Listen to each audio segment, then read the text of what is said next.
The good news is Tuesday night was one of the best performances of the season so far for the Chicago Cubs. Hopefully more to come. The bad news is they're going to have to do it without Cade Horton.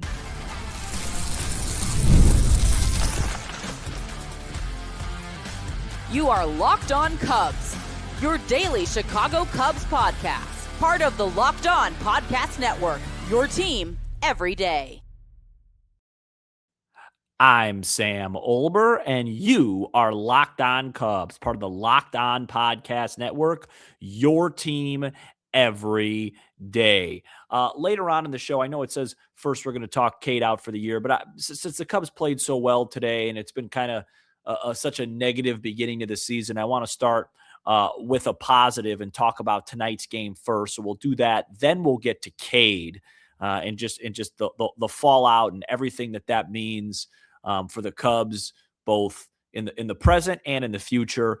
And then we will talk about the schedule coming up and some reasons maybe the Cubs have gotten off to a slow start, or the biggest reasons. But we start with by far the most complete performance by the Cubs here through 11 games. They moved to 5-6 with a 9-2 victory over the Tampa Bay Rays. This was just a really good showing from the jump. The Cubs had 16 hits. It's taken them a week to compile 16 hits for the beginning of this year. They had 16 of them today. You name it. Nico with 2, Bregman with 3, Pete with 3, Moises Ballesteros with a couple. Pete and Moises Ballesteros each hit their first home runs of the year. Shaw swinging it well. Conforto having a good game. So really good to see there. Ian Happ got the day off on Tuesday night. And the Cubs offense, it looked, I mean, obviously you can't just say this is how it's supposed to look. If they scored this many runs every game, they'd be the greatest team of all time. But it looked sharp. It looked more like it. And I think all of us know that at some point this offense is going to right the ship and perform well. You know, it's just how long is it going to take to get there? How long will that hot streak be? How long will their next cold streak be? Those are the questions. It's not if this offense is going to break out of it. There's too much offensive talent here to not break out of it, and they did so in a big way on Tuesday. Now you have to follow that up again on Wednesday and get it done and win a series. Javier Assad, just absolutely tremendous in this game. Give him full credit. Short notice. Coming out, didn't throw well his last AAA start and just was masterful tonight. 5 2/3, 1 hit, couple of walks, no runs, 3 Ks. He handed it over to Milner, who handed it over to Maton. More on him in a second. And then Jacob Webb threw a scoreless inning, which was probably good for his confidence. And the Cubs got the job done. So only real negative from the night was Phil Maton continues to struggle mightily. I tweeted, I think it was yesterday, that you're getting a little bit of Ryan Presley, Hector Neris, who else could I name? Fulmer, those type of vibes from him right now. Obviously extremely early, plenty of time to turn it around, but just doesn't look. Now, to be honest, I haven't watched him pitch a ton at his other stops, but he just doesn't even look like he's happy out there. Maybe that's just his personality. Maybe he's just a stoic guy, but it's just, it's just not a fun watch right now. You knew immediately when he went in just after a couple pitches that it just wasn't going to be a good outing. So Cubs got to get that figured out. We're going to talk about that later for reasons for slow start. But this bullpen, we knew that it was going to take some time to gel, just like it did last year. But right now you're kind of at that point where you besides for Palencia, you really have no idea where you want to go. Really, Thielbar for lefties for sure, Milner for lefties for sure, and then maybe who's the other righty right now? Hunter Harvey, maybe. It's a spot that's begging for a 1-inning appearance from Ben Brown, but the Cubs refuse to try and do that. So who knows? But that wasn't the story tonight. The story was the Chicago Cubs offense. Just a couple performance to highlight. I already did a little bit already. I thought Alex Bregman, 3 hits. That was really nice to see, get that average up to 200. It was a real slow start for him. He had those 2 kind of wind-aided home runs at Wrigley, that finale against the Nationals. And then, hadn't really heard from him since, and he had a few base hits today, which was good. Really good day for Pete. And again, I'm going to talk about this later, so I'm spoiling it, but Pete's power is very important to the team. So it was really nice to see him hit a home run, and he had another bunt single, stole a base, had another base hit. And then the big one for me was Moises Ballesteros. I'm still not entirely sure what had happened with Moises Ballesteros outside of the fact that, yes, he's gotten off to a very slow start.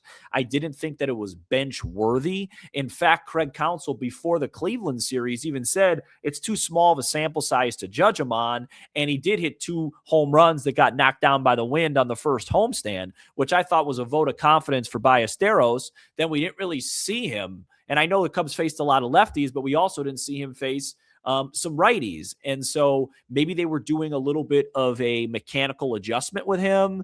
Maybe they saw something right away that could be fixed. I don't know what it was, but he looked a lot better today. Had a sac fly, ground ball up the middle for a base hit, punched a ball on a 2-0 count to left field that I didn't love because it was a borderline pitch, and that's where I think he gets himself in trouble, is swinging at pitchers' pitches up in the count because he can get his bat on him. But it was still a nice swing, nice opposite field swing, and then he capped it off with a line shot home run down the right field line, very similar to Pete. So, that was my big sign of the day, because I just think, Moises needs to be a hitter for the Cubs this year. I don't want to see him go to AAA. I don't think that's necessary. I believe in this bat. I believe in this kid. And it was really good to see. And then Matt Shaw, Matt Shaw's starting to swing it a little bit. With Matt Shaw, it's kind of simple. Since he's been in the big leagues, he just hasn't hit the baseball hard enough. He's the type of guy, like he even had a double today down the left field line. I'm like, a baby, Matt. And I looked at the exit velo. I'm like, still 94 or whatever. But he's starting to stack up some 100-plus exit velos, which is real good to see. It doesn't look as pure as I thought it would look when he came up. I just think I missed that from the scouting department. But it's getting there, and there's some really good signs to see.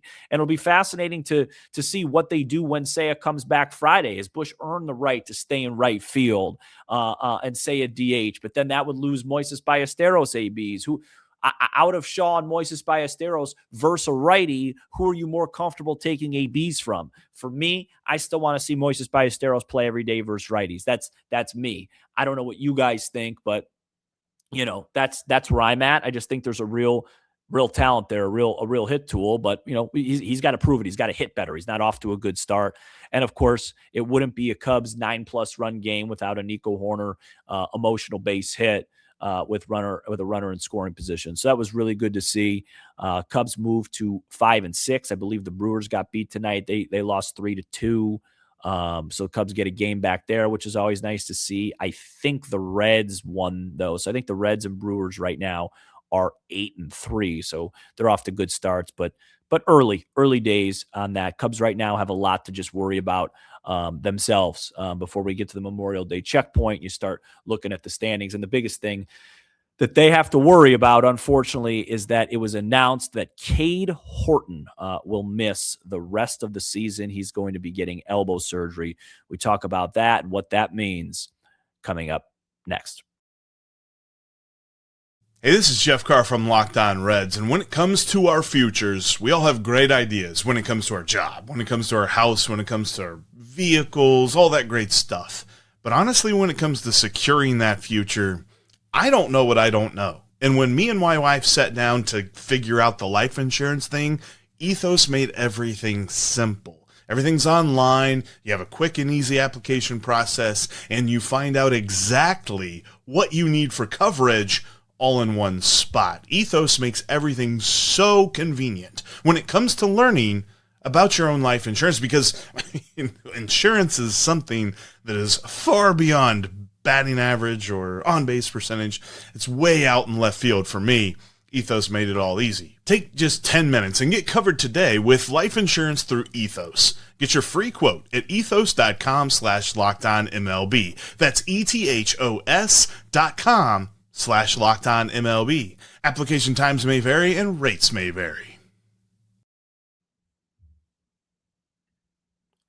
Thank you for making Locked On Cubs your first listen of the day. If you haven't already, go check out our new Everydayer Club, which includes ad-free episodes and more. Go to lockedoncubs.supercast.com or click the link in this episode description. Was a rough day for the Cubs outside of a wonderful win because it was confirmed the worst thoughts, the worst case scenario was confirmed by pretty much everybody. It started out in the morning where Cap said that Jesse Rogers said that the MRI didn't look good for Cade Horton. So you kind of knew. And then Craig Counsell made it official before the game on Tuesday that Cade Horton will miss the rest of the season with, getting an elbow surgery. I don't know exactly the specifics, if it's going to be a full Tommy John, if it'll be more like Steele's, where they do the brace thing. I'm not, that's above my pay grade. My first instinct, if I'm just being honest with you, my first reaction was just sad for Cade. I almost feel like it's deja vu because I felt like we were talking about this almost at this exact same time last year with Justin Steele. And that was my first reaction when it happened to him. And, Justin has been kind enough to come on this show multiple times, and him and I have been able to talk and build a relationship a little bit. And the one thing I've learned from him, just observing him, is how challenging it is, the rehab and how tough you got to be and what these guys go through, the adversity that these guys go through, like being a professional athlete, being a pitcher and just throwing the ball and just thinking that that's all it is.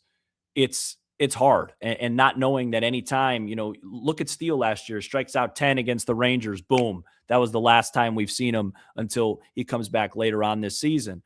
Cade has a great debut against the Nats, throwing beautiful first inning against Cleveland. Boom. We don't know when we're going to see Cade again. And it's such a tough battle. And I have so much respect for these guys that get through it and rehab and come back stronger. Like, hopefully Steele's going to, and hopefully Cade will. But my first response was just emotional response was feeling bad for Cade. And then the second one was, of course, going, well, what now for the Cubs? And I think my attitude towards this would have been a lot more glass half full Cubs wise if they were playing better. If they were 7-4, 8-3, something like that, you'd be like, all right, well, kind of like last year. All right, we might not have Steele, but maybe we'll have Cade, maybe we'll have Wiggins, and then maybe Steele will come back. And you know what I mean? It was just, but because when I found out about it, the Cubs were 4-6 and playing some of the worst baseball we've seen them play in quite a while, it stung even more. So I feel like a little bit more after this win, maybe kind of like, all right, well, maybe they could, I don't know. Is it Lucas Giolito, like Matt was talking about yesterday? Is it internal? Is it just grind, wait and see what happens when Steele comes back? I just think that's tough. I think that's tough to ask of Steele or anybody coming off a major surgery. Hey, I know you haven't pitched in 13 months, but now we need you to basically replace Cade Horton. Go get him. Last year the Cubs were able to do it internally for a while, and then Cade took the reins in the second half. And remember, they also got a phenomenal year from Matthew Boyd. So I think where I'm at from a Cubs perspective is I just don't love the idea we're about to play 16 games against powerhouses, Philadelphia, the Mets, the Phillies again, Dodgers, Padres. And no disrespect to Assad, who was magnificent tonight, but you're going to see like Assad versus Glasnow and Ohtani versus Ray and, Christopher Sanchez versus J-Mo. It's just, those are going to be such uphill battles. Now, if anything, if you've learned anything from the beginning of the year, who cares what the odds say? Cubs were minus 260 against the Nats and lost. They were minus 220 against the Nats and lost. So maybe if they're plus 180, they'll find a way to win. And maybe that's a recipe to turn things around, but it's just an uphill battle. And you got, it's very early, but it looks like the Reds and Pirates and of course the Brewers are all going to be players this year. They're going to be around. You just don't want to dig too far of a hole until you can get it figured out. And I don't know what that's going to look like. Matt and I will talk about that more for tomorrow of what that looks like. Is it right now just Ray, Assad? I don't think Ben Brown's in that mix. Making sure Matthew Boyd comes back healthy and, Edward Cabrera looks good. It was just the biggest fear going into the year, right? I mean, how many times did we talk about on the show? We're worried about the starting rotation. It wasn't even as much about the performance of it, but the fragility, the injuries. What if something does happen to Cade? I mean, I think I said on here a half a dozen times, for this thing to work, Edward Cabrera and Cade have to be good and healthy. And we're 10 games in, and that's already out the window. So now you need somebody to step up. And if, someone else goes down for a long period of time, it just doesn't feel like, it feels like they have the depth to kind of survive, right? But what the Cubs are trying to do this year is to win big. And somebody made a really good point to me today, and they were like, well, Sam, Cade was only projected for 1 or 2 WAR, so can't you replace that with Assad and replace that with Ray and all that stuff? And you could still kind of have the year that you had last year. 2 things. Number one, absolutely you can. But what Cade did is he raised your ceiling. And this pitching staff outside of Edward Cabrera doesn't have a whole lot of ceiling raisers. And what I mean by that is it's game 5 in Milwaukee. It's October. Cade Horton's on the mound, right? I might have just said Colin Ray a bunch of times. It's late. Cade Horton I'm talking about. Cade Horton's on the mound. You feel great because Cade Horton can go into Milwaukee. Cade Horton can go to L.A. Cade Horton can go to New York. Cade Horton can go anywhere on this planet and dominate a baseball game. And when he's right, he's pretty darn unhittable. And we just don't have a whole lot of dudes like that. He was a ceiling raiser. And now, yes, you might be able to replace him in terms of wins and WAR and all that stuff, but you're not going to replace what that feels like when you have just a dude on the mound in a big baseball game. And the second thing is what a successful season was last year is not the same this year. Winning the wild card or getting to the wild card and losing to the Brewers just ain't good enough anymore for me. They got to win this division. And if they're not going to win the division, then they got to win the playoff series and get to the last 4 like we talked about. It's higher standards now. And it's hard. Like, I'll be honest, it's hard to see a path towards that without Cade right now. We'll see what changes. We'll see what happens.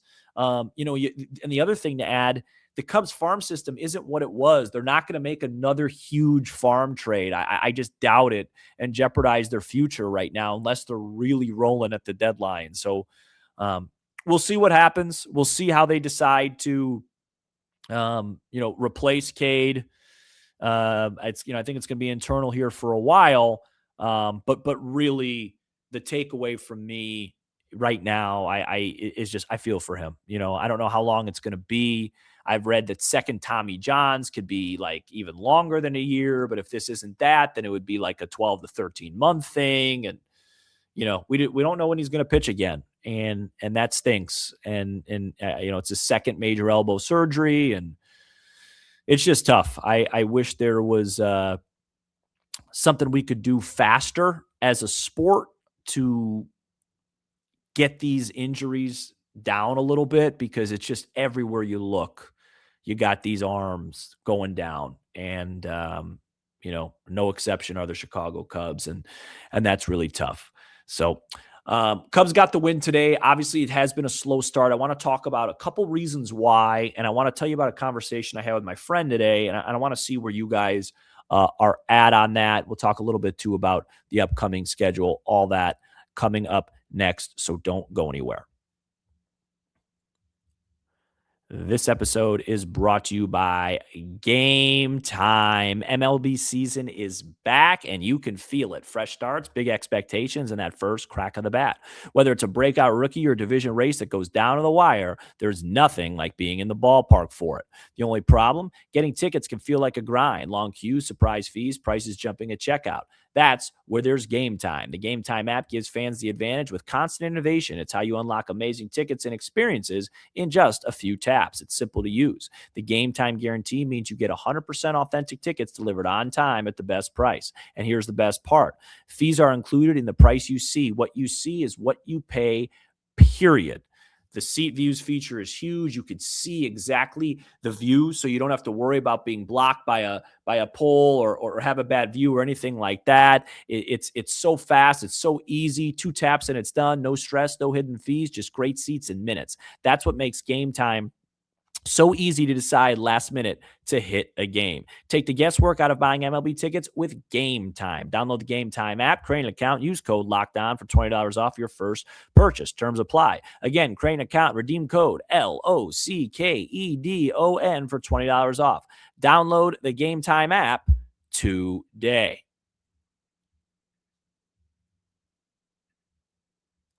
I'm Sam Olber, and I'm taking my passion. I'm a lifelong fan, taking my passion into discussion with you on all things Cubs. And thank you for making Locked On Cubs the #1 podcast in the world. All right, a couple of things. I just wanted to mention a few things of why I think the Cubs are off to a slow start.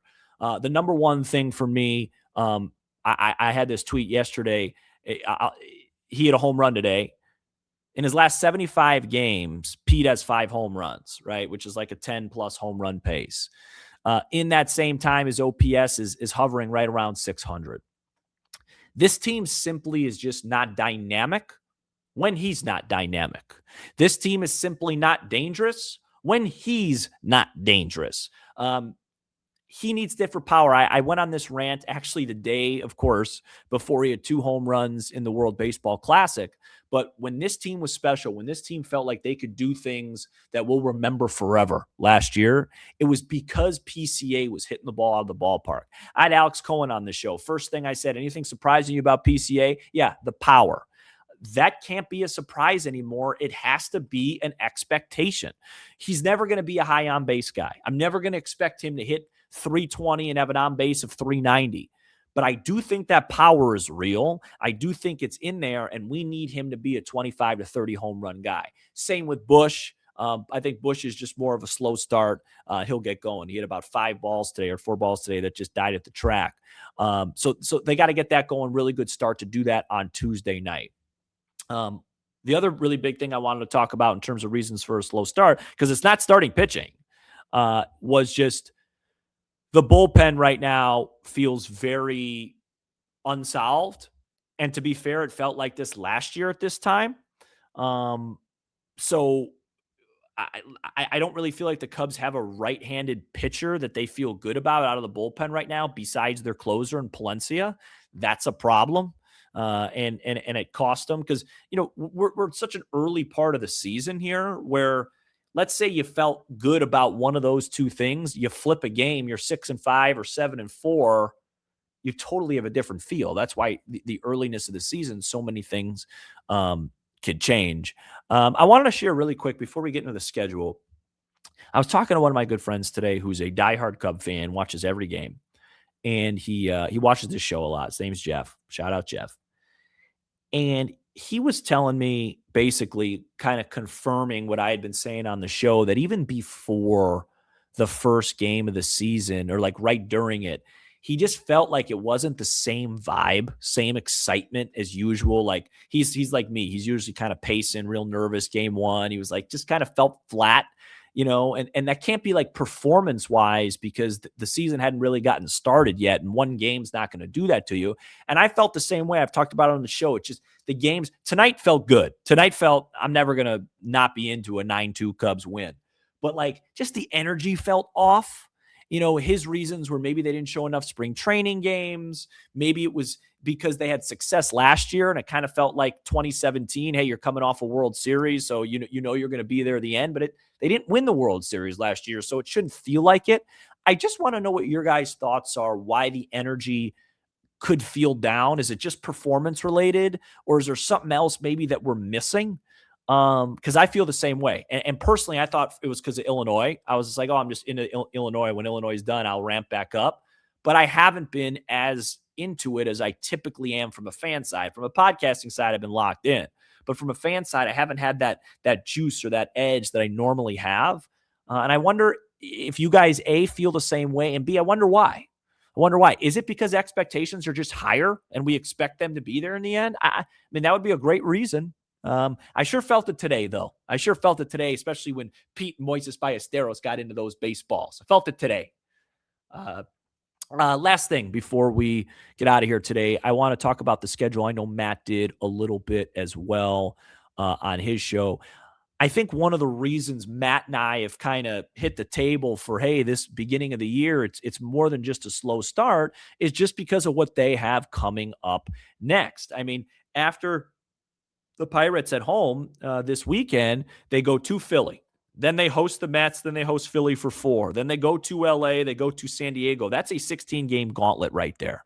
And last year, right around May, we talked about like a 21, 22-game gauntlet that the Cubs we thought had to go like 14-7 on. And I think they ended up going 16-5 on. And it really turned out to be the difference in their season. I think that 16-game gauntlet, if you go 8-8 during that stretch against those teams, that's pretty good baseball, especially when you're going to be without Cade Horton and Justin Steele, and who knows when you're going to get Boyd back, hopefully soon, but you don't know.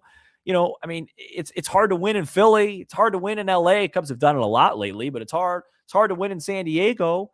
And so let's say the Cubs end this stretch. Let's say they lose tomorrow and win 2 out of 3 against the Pirates. So they go 2-2 and they finish this 15-game stretch 7-8. And then they go 8-8 in that 16-game stretch, which would be fine. You're still looking at a 15-16 start to the year, which again, still isn't the end of the world unless like Milwaukee is, 23-9 or something like that. And then all of a sudden, you end the first month of the year and you're 7 back. And that's tough. I mean, it's easily overcomable, but it's tough still. I mean, it's an oxymoron what I just said, but it's tough. You don't want to start the year like that. You shouldn't start the year like that with the expectations they've had, but that's kind of what they've set themselves up for. It's not as much, oh my gosh, the Cubs are 5-6. No, that's fine. It's, hey, they're 5-6 versus a little bit of a flatter part in their schedule. Now look what's coming. Now the counter is they can go 9-7, 10-6, and then everything will feel a lot better at the end of the month and will solidify itself. So that's the good news. It's just going to be so hard without having a real dominant pitcher outside maybe Cabrera. Maybe, Edward Cabrera isn't what Cade Horton was last year. He's very good and could be very good, but he's going to walk guys. He's going to have some stuff that happens every now and then. Cade, I just thought Cade was money. I just thought he was money in the bank if he were healthy. And it's just such a big loss. It's such a big loss. You lose Steele, you lose Cade, back-to-back years. And those are the two. Like, those are the two that I feel like are money. What they got from Matthew Boyd last year, outstanding. What they got from J-Mo in the postseason, we'll never forget it. Showed us off to a good start. But those two, those were the ceiling raisers. And Steele very well might be when he comes back. I'm just talking last year and this year. Those were the dudes where you're like, we're going into Milwaukee. I don't care. Get the ball to 35, get the ball to 22, and let's go. So hopefully we get that with Steele, and hopefully Cade has a speedy recovery and comes back just the way that he left and as a very dominant major league pitcher. If you're watching Cade, wish you the best, and this whole thing stinks. I'll see you guys tomorrow. Matt and I will finish the week together. Thank you for tuning in to Locked On Cubs. Make sure you subscribe and follow so you get all the latest episodes. For those of you on video, we send you to the first ever 24/7 national Locked On Podcast Network YouTube channel. On audio, make sure your second listen is Locked On MLB. I'm Sam Olber, and this is Locked On Cubs.